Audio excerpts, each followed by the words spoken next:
ஓசூரில் இன்ஸ்டா விளம்பரத்தை நம்பி ட்ரோன் ஆர்டர் செய்தவருக்கு பார்சலில் வெறும் தண்ணீர் பாட்டில்கள் வந்தது பெரும் அதிர்ச்சியை ஏற்படுத்தியுள்ளது.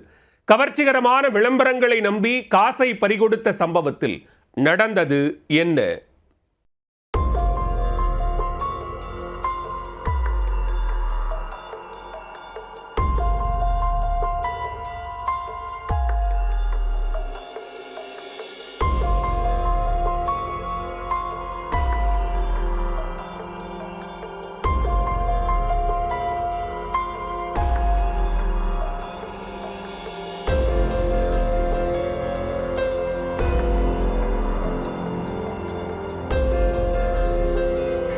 கிருஷ்ணகிரி மாவட்டம் ஓசூரை சேர்ந்த பிரகாஷ் இன்ஸ்டாகிராம் வலைத்தளத்தில் வந்த ஒரு தமிழ் விளம்பரத்தை பார்த்து குறைந்த விலையில் ட்ரோன் கேமரா விற்பதாக கூறியதை நம்பி லிங்கை கிளிக் செய்து ஆர்டர் செய்துள்ளார். ஆர்டரை உறுதி செய்ய வெறும் 200 ரூபாய் மட்டும் அட்வான்ஸ் தொகையாக செலுத்துமாறும், மீதி தொகையை கேஷ் ஆன் டெலிவரி முறையில் பொருள் கைக்கு வந்ததும் செலுத்திக் கொள்ளலாம் என்றும் தெரிவித்துள்ளனர்.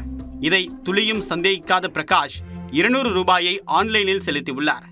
2 நாட்கள் கழித்து வீடு தேடி வந்த பார்சலை பெற்றுக்கொண்டவர் மீதமுள்ள தொகையை சேர்த்து மொத்தம் 2200 ரூபாய் செலுத்தியுள்ளார். பொதுவாக புதிய பொருட்களை ஆன்லைனில் வாங்கினால் அதை திறக்கும் போது செல்போனில் வீடியோ எடுப்பதை வழக்கமாக கொண்ட பிரகாஷ் அதை போல ஆசையாக வந்த ட்ரோன் பார்சலையும் வீடியோ எடுத்தபடியே பிரித்துள்ளார். கவனமாக பேக் செய்யப்பட்டிருந்த அந்த பெட்டிக்குள் நிறைய காகிதங்கள் அடுக்கப்பட்டிருந்தன. அதனை விலைக்கு பார்த்த பிரகாஷுக்கு ஒரு கட்டத்தில் பெரும் அதிர்ச்சி காத்திருந்தது. ட்ரோனுக்கு பதிலாக வெறும் 2 பிளாஸ்டிக் தண்ணீர் பாட்டில்கள் மட்டுமே பார்சலில் அடைத்து வைக்கப்பட்டிருந்தன. திட்டமிட்டு விளம்பரம் செய்து மோசடியில் ஈடுபட்டுள்ளனர்.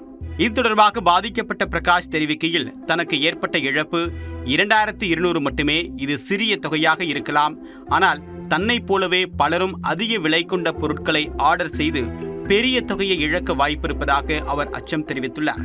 இன்ஸ்டா விளம்பரங்களை நம்பி ஆன்லைன் ஆர்டர் செய்யக்கூடிய மக்களை ஏமாற்ற பெரிய கும்பலே காத்திருக்கிறது என்பதை மறந்துவிடக் கூடாது.